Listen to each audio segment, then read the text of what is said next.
welcome to Vinay Teachers Tech and also welcome to our Python Master Series। तो आज है ये Python का लेक्चर नंबर 12। हम पढ़ रहे थे पाइथन का फंक्शन, तो ये होने वाला है पाइथन फंक्शन का पार्ट 2। तो प्रीवियस लेक्चर में हमने देखा था कि how to create a basic function और फंक्शन कितने पावरफुल होते हैं। तो आज हम स्टार्ट करते हैं अपने पहले मॉड्यूल से। यस, तो हम इसमें देखने वाले हैं कि फंक्शन पैरामीटर क्या होते हैं, रिटर्न स्टेटमेंट्स और मल्टीपल रिटर्न्स कैसे करा सकते हैं हम, आर्ग्स एंड क्वार्क्स क्या होते हैं जो वेरिएबल लेंथ आर्गुमेंट्स को सपोर्ट करते हैं, लैम्डा फंक्शन क्या होते हैं जिसे वन लाइनर फंक्शंस भी कहा जाता है। तो बिना किसी देरी किए मूव करते हैं हम अपने कोड की तरफ और क्रिएट करेंगे न्यू पाइथन 3 की फाइल। तो रीनेम कर देते हैं जी इसको जल्दी से, पाइथन लेक्चर 12। ओके, तो देख लेते हैं जी कि फंक्शन पैरामीटर होते क्या हैं। तो सबसे एक सेकंड पहले मैं हेडिंग डाल लूं। Function function para sorry parameter. Okay, function parameter क्या होते हैं। तो फंक्शन पैरामीटर वही होते हैं जैसे हमने लिखा डेफ ग्रीट, और इस पैरेंथेसिस के अंदर जो भी मैंने पास किया, suppose that x, suppose that मैंने पास किया वाई, तो ये जो होते हैं ये फंक्शंस के पैरामीटर्स होते हैं। अब हम जरा समझेंगे कि ये डिफरेंट टाइप के पैरामीटर क्या क्या होते हैं। ठीक है, तो हम समझ लेते हैं कि ये डिफरेंट टाइप के पैरामीटर क्या क्या होते हैं, जिसमें पहला हमारा जो होता है उसको बोलते हैं हम लोग पोजिशनल आर्गुमेंट्स। क्या बोलते हैं, तो जो हमारा हम लोग यूज कर लेते हैं मल्टी लाइन कमेंट्स। फर्स्ट होने वाला है वो क्या है, पोजिशनल पोजिशनल आर्गुमेंट। ओके, अरे पोजिशनल आर्गुमेंट। ओके, चलो जी देखते हैं। तो in Python when we pass value to a function, they are assigned based on their position. मतलब हम जब पाइथन के में फंक्शन में वैल्यू पास करते हैं तो वो उनके पोजीशन के अकॉर्डिंग असाइन होते हैं। कंफ्यूज नहीं होना है, एक एग्जांपल लेते हैं और फिर इसको समझते हैं। तो हम एक फंक्शन बनाए डेफ ऐड, और यहाँ हमने पास किया a कॉमा बी, मतलब ये हमारे पैरामीटर्स हो गए फंक्शन के। और हमने लिखा रिटर्न रिटर्न, और हमने कल देखा था रिटर्न और प्रिंट के बीच में बेसिक डिफरेंस क्या होता है, हम रिटर्न कब यूज करते हैं। अब हमने लिखा result, result is equals to add, और हमने यहाँ पे लिखा 5, 3। ओके, अब हम लोग प्रिंट करा देते हैं रिजल्ट को। अच्छा, प्रिंट कराया हमने रिजल्ट को, तो क्या आना चाहिए।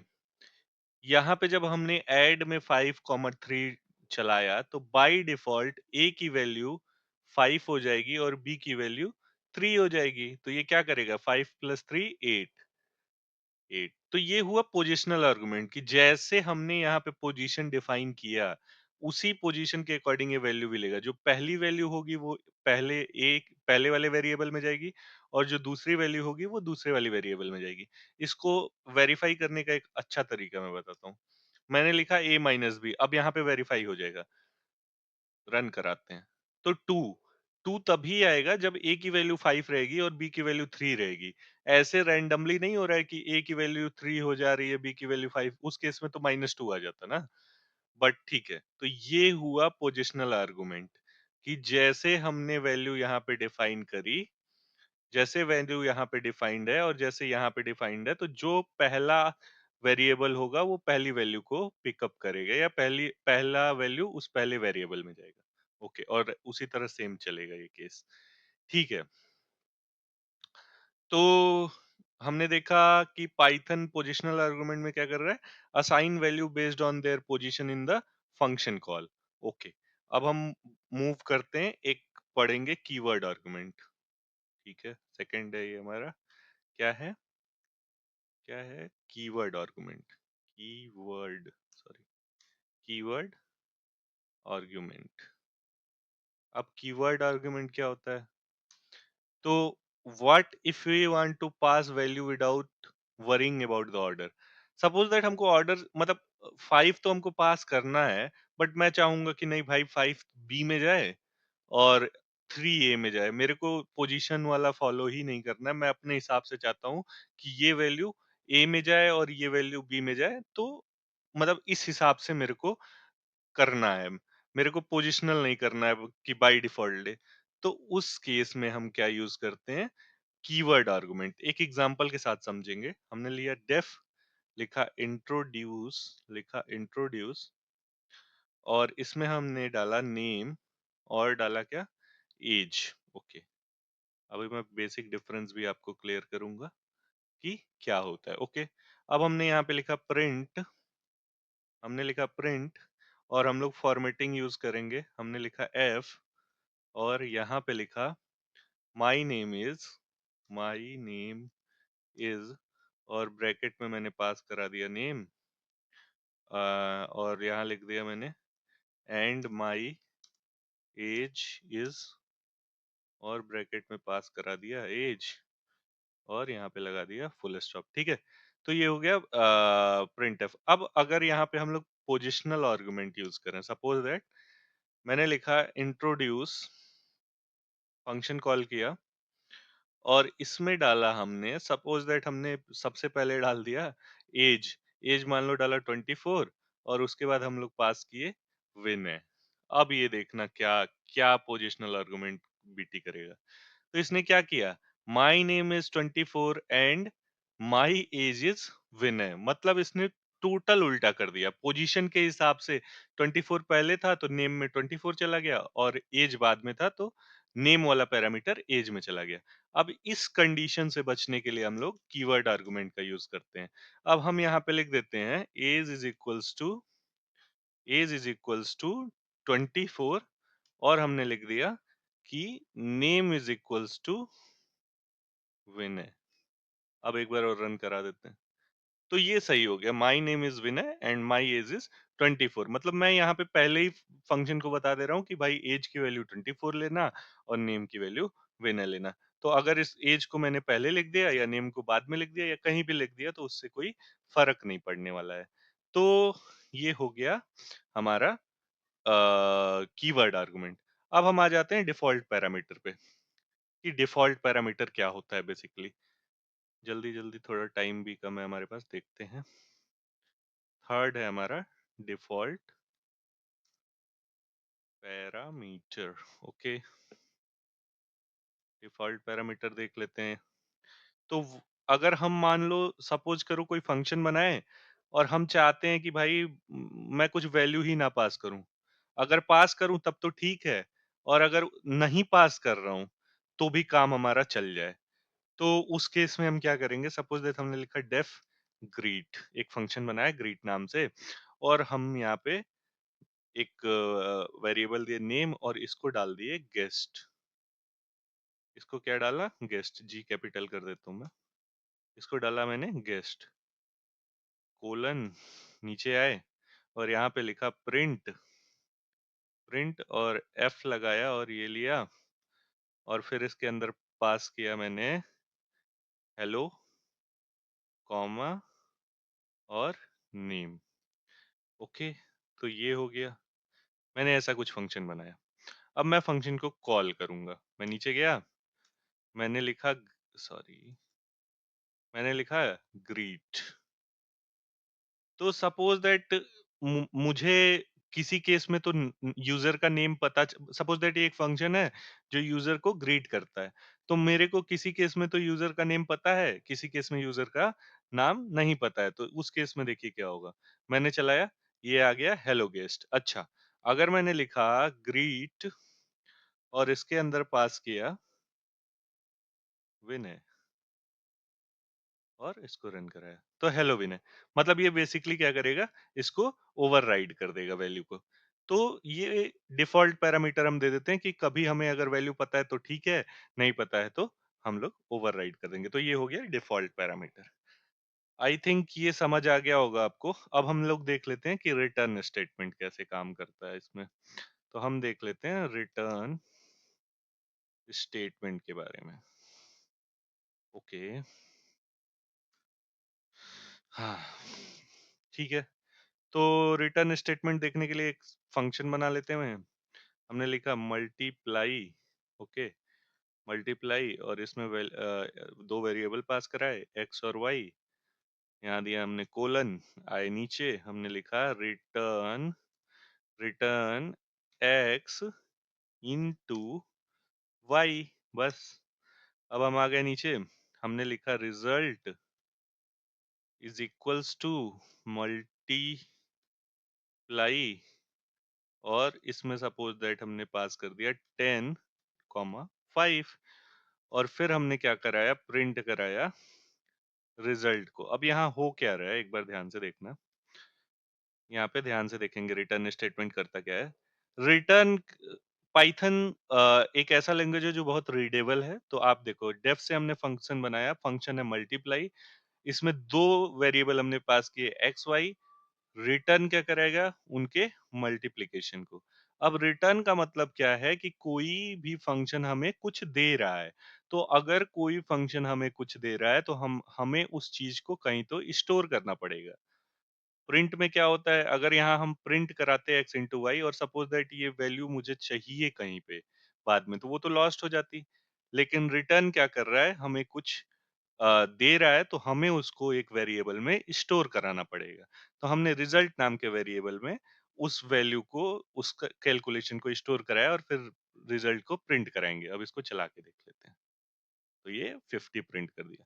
अब सपोज दैट रिजल्ट में ये वैल्यू आ गई, हमको कभी भी इस वैल्यू को यूज करना है तो हम यूज कर लेंगे। लेकिन अगर हम यहाँ पे प्रिंट स्टेटमेंट लगाते तो ये वैल्यू फिर लॉस्ट हो जाती फंक्शन। मतलब प्रिंट कुछ स्टोर तो करा नहीं रहा है कहीं पे, तो वो वैल्यू लॉस्ट हो जाती। तो इस वजह से भी रिटर्न का यूज किया जा सकता है। अब मल्टीपल वैल्यू भी रिटर्न हम करा सकते हैं, एक बार वो भी देख लेते हैं। हमने लिखा डेफ कैलकुलेट, तो थोड़ा कैलकुलेट फंक्शन बनाए और इसमें पैरामीटर पास किए ए बी। ओके।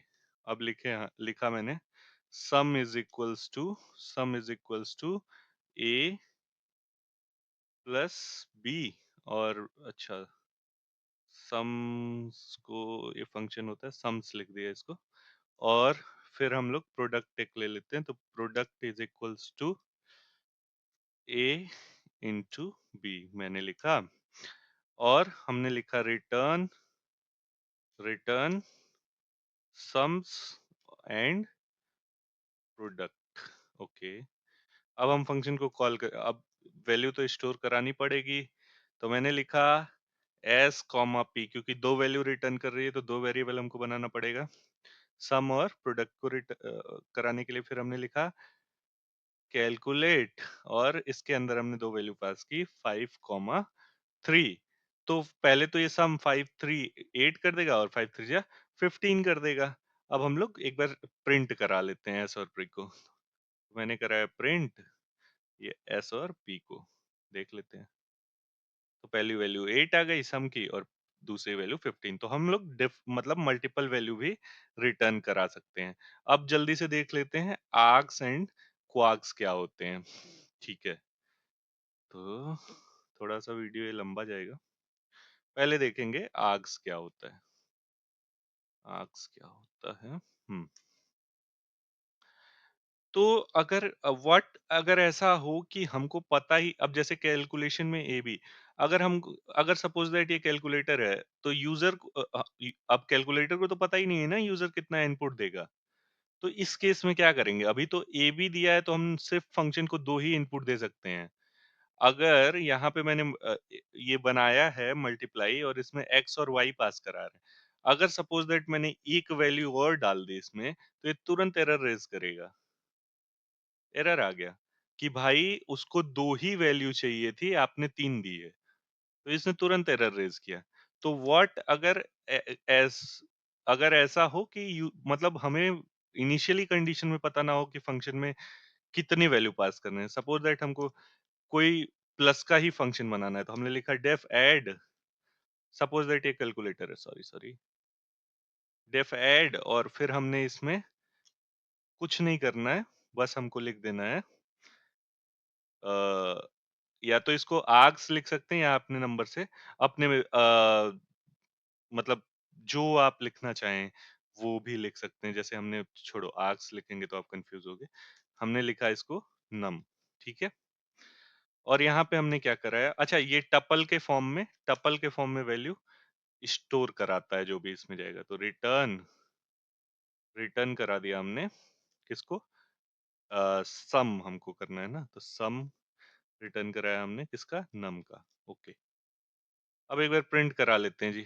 तो रिजल्ट में हमने इस फंक्शन को, ऐड फंक्शन को कॉल किया। अब हमको पता नहीं है कितने आर्गुमेंट देने हैं, लिखा हमने 1 2 3 4 5 6 7 8 9, सपोज दैट इतने आर्गुमेंट मैंने दे दी। और फिर हमने प्रिंट करा लिया रिजल्ट को, हमने रिजल्ट को प्रिंट करा लिया। तो रन करा लेते हैं जी। ये देखिए 45 दे दिया। मतलब आर्ग्स का बेसिकली हम यूज तब करते हैं जब हमें पता नहीं होता है कि कितने नंबर ऑफ आर्गुमेंट्स फंक्शन को देने हैं। तो उस केस में हम लोग आर्ग्स का यूज करते हैं, और ये हमेशा वैल्यू टपल के फॉर्म में स्टोर कराता है। तो आज के लेक्चर को मुझे लगता है हम यहीं तक रखेंगे। आगे के बचे हुए टॉपिक्स को हम कवर करेंगे नेक्स्ट लेक्चर में। तो अ, आज के लेक्चर के लिए बस इतना ही, और अगर आपको ये सीरीज पसंद आ रही हो तो कृपया चैनल को सब्सक्राइब करें, शेयर करें, वीडियो को लाइक करें, और जो भी डाउट हो कमेंट करें। तो मिलते हैं नेक्स्ट वीडियो में, तब तक के लिए साइनिंग ऑफ। Thank you.